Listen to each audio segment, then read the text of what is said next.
अस्सलाम वालेकुम नाज़रीन। पाकिस्तान एक ऐसा मुल्क है जहां अभी तक दहशत गर्दी खत्म नहीं हुई। इसको खुशकिस्मती कहिए या बदकिस्मती कहिए, हमारे सिपह सलार आए दिन हॉस्पिटल में जाते हैं और इजहार हमदर्दी करते हैं उन जवानों के साथ जो दहशत गर्दी का शिकार हुए होते हैं। और हमारे फौजी जवान हर रोज अपने जवान भाइयों की, अपने फौजी भाइयों की लाशें उठाते हैं, तदफीन करते हैं, दुआए फातिहा पढ़ते हैं। ये कब तक सिलसिला जारी रहेगा? 8-9 साल पहले एक्शन प्लान भी आया, सिक्योरिटी एक्शन प्लान गालिबन है वो, उसके ऊपर बात करेंगे कि वो आने के बावजूद भी 3 सिपह सलार बदले हैं, 3 हुकूमतें बदली हैं, लेकिन दहशत गर्दी नहीं बदल सके, हम अमन नहीं ला सके अपने मुआशरे में, अपने मुल्क में। इसकी वजह क्या है? सरदार खिजर महमूद साहब हैं, हाई कोर्ट के एडवोकेट हैं और पाकिस्तान में इंसानी हकूक़ के जो महकमा है, कमीशन है, उसके मेंबर भी हैं।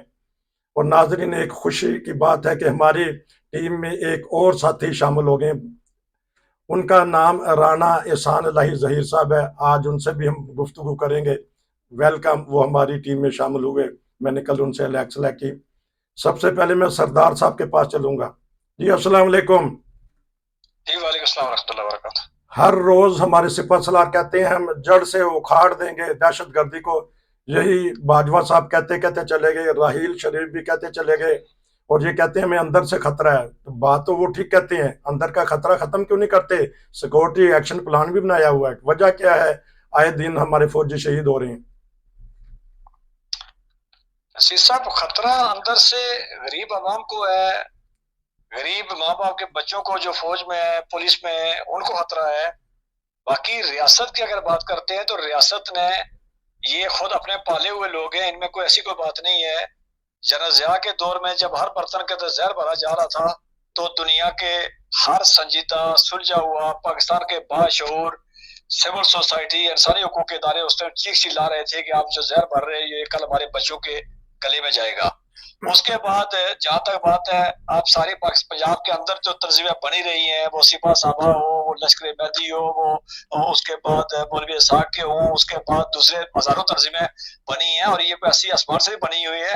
इनके सरप्रस्तों को भी मालूम है, सबको मालूम है कौन था। उसके बाद आप आगे आ जाए, टीटीपी टीटीपी किसने बनाई थी, कैसे बनी थी, उसका उसको कौन लेके चल रहा था। उसके बाद आपने आगे नेशनल एक्शन प्लान की बात की है।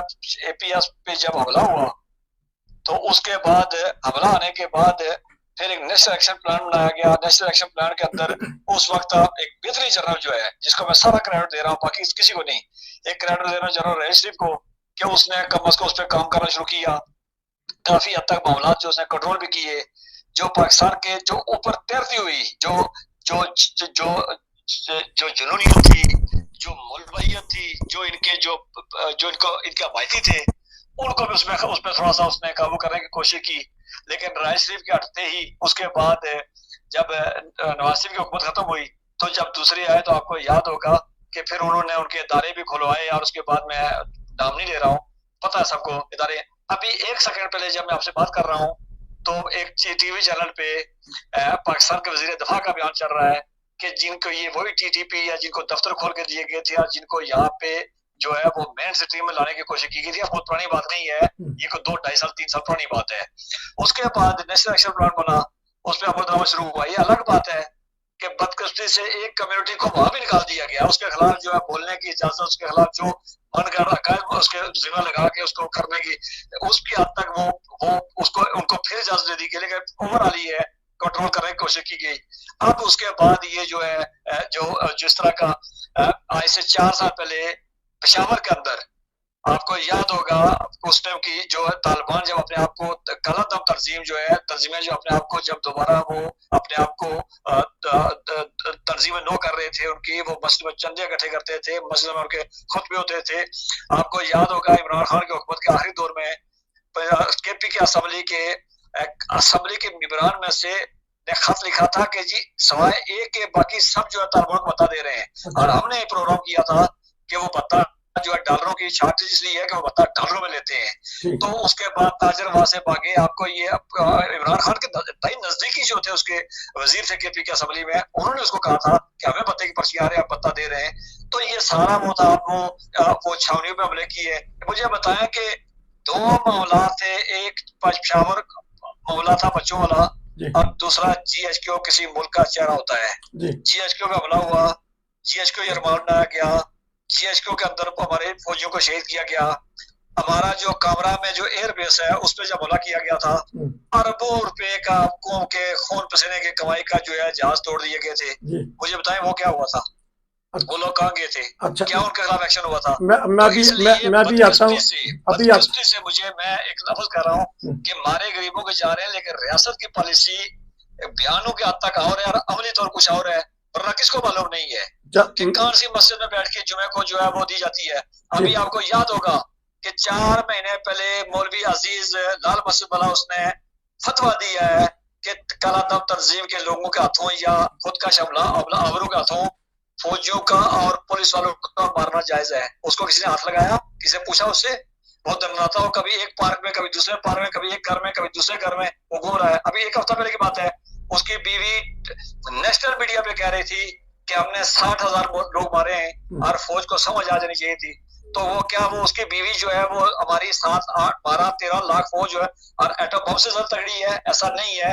इनके पालने वाले भी मौजूद है, इनका दर्द भी मौजूद है, रोजी रोटी है। लेकिन इसमें अगर किसी की कीमत अदा कर रहा है तो वो गरीब अदा कर रहा है, गरीब के बच्चे अदा कर रहे हैं। ये है इसकी कीमत। मैं अब चलता हूं उनके पास, राना एहसान अल्लाह साहब के पास। उन्होंने सुन ली। कल तो सिपासलार बोल उठे हैं, बड़े सख्त अल्फाज में गुस्सा का इजहार किया है अफगानिस्तान के ऊपर। हमारे वजीर दफा भी ने भी कह दिया है, कब तक हम बर्दाश्त करेंगे, कब तक हम लाशें उठाएंगे। हाँ जी राना साहब, आपने सुन लिया। आप बताएं कि इस दहशत गर्दी का नसूर जो है किस तरह खत्म होना चाहिए। हमारी रियासत जो सी कमजोर से कमजोर होती जा रही है। जी जी, बिस्मिल्लाहिर्रहमानिर्रहीम। नसीर भाई, बहुत शुक्रिया आपका कि आपने हमें मदऊ किया। तो सबसे पहली बात तो ये है कि सर, हमारे पाकिस्तान की जो सिक्योरिटी है अदारे हैं, अल्हम्दुलिल्लाह अपना काम अच्छी तरीके से कर रहे हैं। उसमें हमारी पाक आर्मी हो, पाक फजाइया हो, पाक बहरिया हो, और अगर बात कर ली जाए ISI की, तो तमाम जितने भी यूरोपीय ममालिक हैं या एशियाई ममालिक हैं, वो चीज इसको भी मानते हैं कि अगर सबसे बेहतरीन सिक्योरिटी अदारे हैं तो वो पाकिस्तान के हैं। ये बड़ी फख्र की बात है और हम फख्र के साथ कह सकते हैं कि हमारी जो अदारे हैं अल्हम्दुलिल्लाह मजबूत हैं और अच्छा काम कर रहे हैं। रही बात, देखें किसी भी मुल्क में हो या पाकिस्तान हो या कोई दूसरा मुल्क हो, मैनर के लिहाज से आप कह सकते हैं कि दहशत गर्दी है हर क्या कहते हैं इलाके में होती है। अगर रियासत के बारे में कहें तो कहीं पे भी ऐसा मामला दरपेश नहीं आया। 2013 से लेके अब तक 2023 है, ये 10 साल के टर्नओवर में आप कहीं भी जगह पर नजर आ रही मुझे है कि कुछ में आपस में लड़ाई झगड़ा कर लेती हैं, उनको इंटरनेशनल लेवल के ऊपर बड़ा हाईलाइट कर दिया जाता है। ये देखें जी, पाकिस्तान में दहशत गर्दी है, इंसानों को ऐसे किया जा रहा है, उनको ऐसे किया। लेकिन हमारी पाक आर्मी के ऊपर लोग क्या कहते हैं कि हाथ उठाने की कोशिश करते हैं, लेकिन अल्हम्दुलिल्लाह कभी हाथ उठाया नहीं उन लोगों ने। अच्छा। और नेशनल एक्शन प्लान के तहत जो आप सिस्टम देख रहे हैं, माइनर तो होता है। देखो इंडिया में थोड़ी दहशत गर्दी है, अमेरिका में देख ले सबसे बड़ी दहशत गर्दी उधर है, लेकिन कभी भी किसी ने उनके बारे में नहीं कहा कि ये देखिए इतना बर्दाश्त वहां पे दहशत गर्दी हो रही है। इंसानी हकूक की पामाली उधर हो रही है। मैं छोटी सी आपको मिसाल यहाँ पे देना चाहूंगा। डॉक्टर आफिया सिद्दीकी साहबा है, कितनी बड़ी दहशत गर्दी उनके साथ कर रहा है अमेरिका। तो क्या हमारे पाक अदारे जो है इसके खिलाफ एक्शन नहीं ले रहे? पाकिस्तान में जितना अमन पाकिस्तान में है, अदारे हमारे जितने काम कर रहे हैं, शायद किसी भी मुल्क के अदारे काम नहीं कर रहे। ये हकीकत बात है।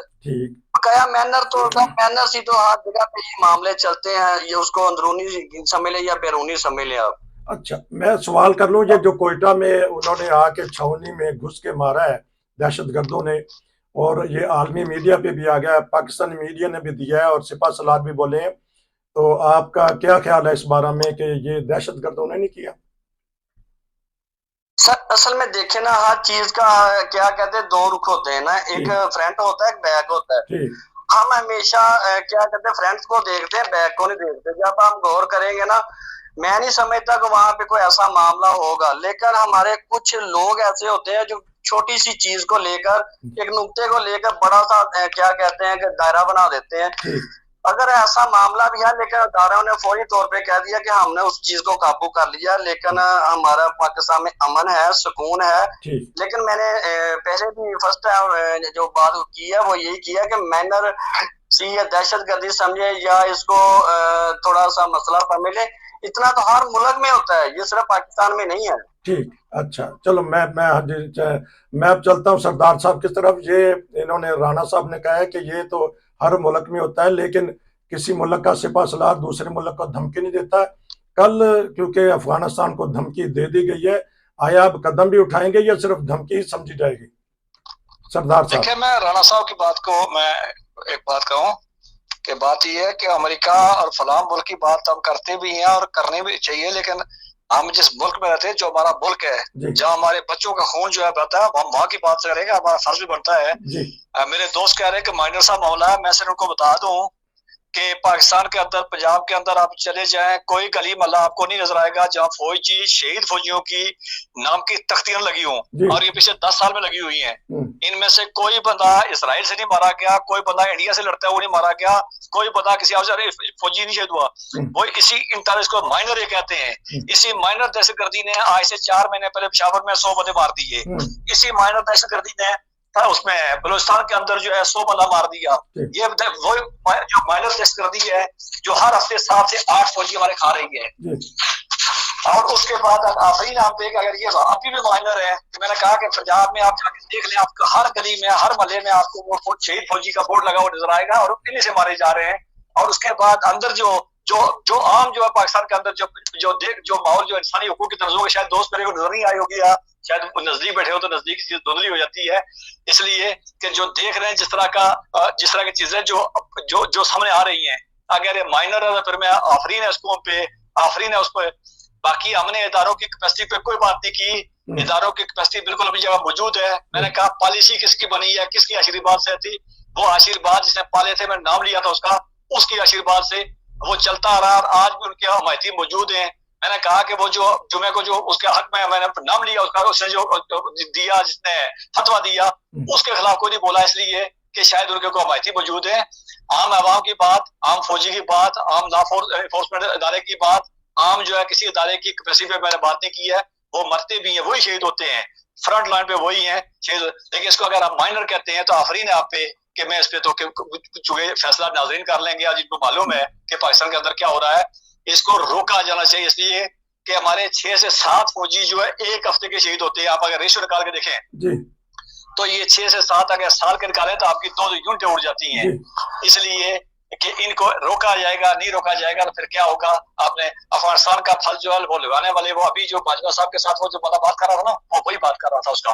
तो उसको जब उस टाइम आप लेके जा रहे थे, आज रजा का मैंने हवाला दिया है, तो वो लेके जा रहे थे, फिर वो भी वापस आ रहा है।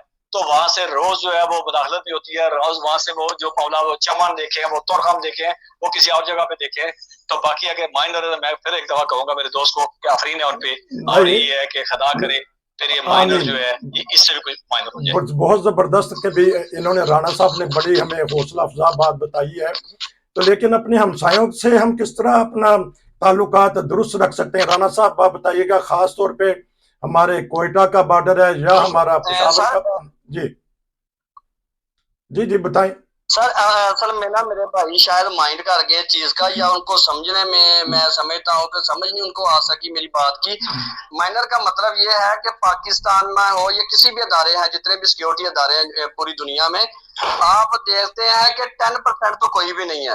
ये मेरी बात के ऊपर इसको ये एग्री करेंगे कि 10% कहीं पे भी नहीं है। बिल्कुल। मैनर का मतलब है हर जगह पे ये मामले होते हैं, लेकिन मैं ये कहता हूँ कि हमारे अदारे बहुत अच्छा काम कर रहे हैं। ये तो मैं नहीं कह रहा, ये इंटरनेशनल लेवल के ऊपर आप गूगल को भी सर्च कर लें, जी या जितने सिक्योरिटी क्या कहते हैं अमन के जो अदारे हैं वो भी ये कह रहे हैं कि बिल्कुल पाकिस्तान में अल्हम्दुलिल्लाह बहुत ज्यादा अमन है। जी इसमें किरदार जो हमारी एजेंसीज उनका है, जिसमें पाक आर्मी का भी मैंने बताया, जी पाक नेवी का बताया, ISI का बताया, उसमें पाक पुलिस का हमने कहा है।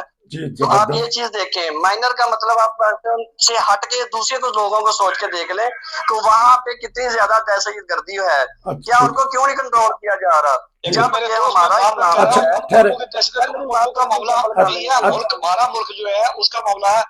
माइनर से मुराद मैंने इदारों की किसी में बात की नहीं, मैंने कहा कि हर गली मोहल्ले में आपको शहीद फौजियों की, तो ये शहीद फौजी हमारे माशरे के फौजी है ना, अच्छा तो मारे किसे जा रहे हैं? अच्छा उनको अब किसने, इसराइल ने मारा, अमेरिका ने मारा, इंडिया ने मारा, सर मैं आपको कितनी अच्छा दहशतगर्दी से मारे जा रहे हैं हमारे, और अच्छा रोज अब लाशें उठा रहे हैं। अच्छा और अब इस उसको तरह कोई है। कहते हैं, मैंने कहा कि उसमें कांगड़ा में हमला हुआ, अरबों रुपए का हमारे असासे जला दिए गए, उसको उसको आग लगा दी गई। चल GHQ किसी मुल्क का चेहरा होता है, उस पे हमला हुआ, उसके बाद छावनियों पे हमला हुआ, उसके स्कूलों पे हमला हुआ, उसके बाद आपके अच्छा पे हमला हुआ, चल मदरसे चले पे हुआ। अच्छा कौन सी जगह जो बची है अच्छा अभी माइनर है, उसको आप इसको मेजर किसको कहेंगे आप? अच्छा अब इस तरह है सरदार साहब, हम इनका मौका देते हैं राणा साहब को, क्योंकि ये पाकिस्तान में है, ये करीब से जानते हैं, शहदा की इज्जत और तकरीम भी जानते हैं, ये जानते हैं पाकिस्तान में गली कुचों में क्या हो रहा है। अच्छा राणा साहब आखिरी अल्फाज में बताइएगा कि इसका हल क्या है दहशत गर्दी का खत्म करने का। आप इसे मैं खत्म करूंगा क्योंकि आप हमारे नए हैं, इंशाल्लाह आप हमारे साथ रहेंगे और प्रोग्राम करते रहेंगे। बताइएगा कि इसका हल कहाँ है, क्योंकि जो प्लान ये बनाया गया था नेशनल सिक्योरिटी का, उस पे तो अमल नहीं हो सका, जिसकी वजह से दहशतगर्दी बढ़ गई है। इसका हल क्या है ये आप 2-3 मिनट में बताइएगा। किसी ने कोई बुरा नहीं मनाया है, तबसरे का हर किसी का हक होता है, आपको भी हक है, सरदार साहब को भी हक है। जी बताइएगा आप, इसका हल क्या है दहशतगर्दी का खात्मे का? नसीर भाई मैं आपको ना छोटी सी ये बात बता देता हूँ कि मैं शहदा का वारिस हूँ अल्हम्दुलिल्लाह, माशाल्लाह और हमारे जो हमारे खानदान में फौजी रिटायर हैं, माशाल्लाह। और ये सतारा जुरत हमारा ये साहिवाल ओकाड़ा में सतारा जुरत के साथ मेरे अंकल थे जो सतारा जुरत के साथ अल्हम्दुलिल्लाह आए हैं। वाह तो मैं इस चीज को बखूबी समझता हूँ सिक्योरिटी क्या चीज है जा और अमन किस तरह कायम होना है। देखिए हमारा जो इस्लाम है ये तो अमन का दर्श देता है, बिल्कुल बहैसियत इंसान भी आप सोचे और मुसलमान होने की हैसियत से। जी और सेकंड पे जैसे मैं आपको कह रहा हूँ कि हमारे इस्लाम में है कि जो शुहदा है ना उसको आप मुर्दा ना कहो, वो बिल्कुल जिंदा है। बिल्कुल लेकिन हमारे कुछ हुक्मरान जो है ना इसको सियासत की नजर कर रहे हैं। जी जैसे मेरे भाई ने कहा ना कि मसाजिद में ये मामला हो गया, DHQ में हो गया, सर वो मामला कुछ मैंने कहा कुछ और है। आप मुल्क से बाहर है, मैं मुल्क में हूँ ठीक पाकिस्तान में, ठीक मुझे ऐसी कोई चीज नहीं नजर आती कि जहाँ पे ये दहशतगर्दी हो। ठीक इसका सारा हल ये है कि हमको ये सोचना चाहिए, अपने दारों के ऊपर फुल इत्मीनान करना चाहिए, ठीक जो वो काम कर रहे हैं वो बेहतर कर रहे हैं, ठीक हमारी बेहतरी के लिए, हमारे मुल्क के लिए बेहतर कर रहे हैं। जी जबकि हम इसको सियासत की नजर ना करें। अक्सर जबरदस्त लोग इसको सियासत की नजर करके जो बैक पे चीज है वो नजर नहीं आनी दे रही, फ्रंट पे जो आ रहा है जो फेक चीज नजर आ रही लोग उसको ज्यादा आगे लेके आ रहे हैं। अब असरा के वक्त अब बड़ा बहुत ज्यादा हो गया। आखिर में आपने बड़ी बात की, शुहदा हमेशा जिंदा रहते हैं अल्लाह की नजर में भी, दुनिया की नजर में भी। शुहदा की वजह से ही हम पूरी दुनिया में अपना अमन कायम कर सकते हैं। उन्होंने तो गाजी भी हैं, आपने कहा कि आपके खानदान में। आप भाइयों का बहुत शुक्रिया, किसी ने कोई नाराजगी नहीं है, सिर्फ एक तबसरा होता है, टॉक क्रॉस टॉक भी हो जाती है। आप दोनों भाइयों का बहुत शुक्रिया। इंशाल्लाह अगले प्रोग्राम में मैं दोबारा आपसे मिलूंगा किसी ना किसी नए टॉपिक पे। नाजरीन अगर आप भी कोई प्रोग्राम करना चाहते हैं, हमारी टीम का हिस्सा बन रहे हैं। देखें आज राणा साहब पहली दफा आए हैं और खूब बोले हैं और दिफा किया है कि पाकिस्तान एक अमन का गहवारा है। अल्लाह करे हमारी जिंदगियों में वो दिन भी आए कि जब जिस तरह पहले था, आज से 50 साल पहले पाकिस्तान हर कोई एक दूसरे को इज्जत की निगाह से देखता था, सियासत अपनी जगह होती थी, मजहब अपनी जगह होता था, लेकिन हमारा मुल्क एक गुलदस्ते की तरह था। काश के वो दिन दोबारा आ जाए। नसीर को इजाजत दीजिए। अस्सलाम वालेकुम। आप दोनों भाइयों का बहुत शुक्रिया।